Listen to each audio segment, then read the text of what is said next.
Ассаламу алейкум барыңыздарга. Бүгін истихара намазын оқу тәртібін көрсөтүп беребиз. Истихара намазы бұл бір нерсени же бір ишти Аллах Таала менен кеңешүү максатында 2 рекет окулчу намаз болуп эсептелинет.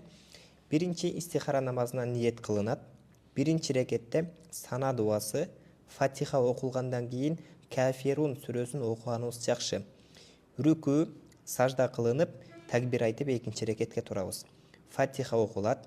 Фатихадан кийин Ихлас сүрөсүн окуп, рүкүгө барабыз, сажда кылынып, ат-тахият окулат, салаватты окуйбуз, анан салам берип, 2 рекет истихара намазын жыйынтыкталат. Ошондон кийин истихара дуасын окуп, ушул дуанын ичине биздин сурай турган нерсени же кыла турган ишти кошо сурайбыз. Ушундайча дуабыздын жообун алганга чейин 7 ирет окусак болот. Истихара дуасын алуу үчүн комментарийге истихара сөзүн жазыңыз, биз сиздерге дуасын жөнөтөбүз.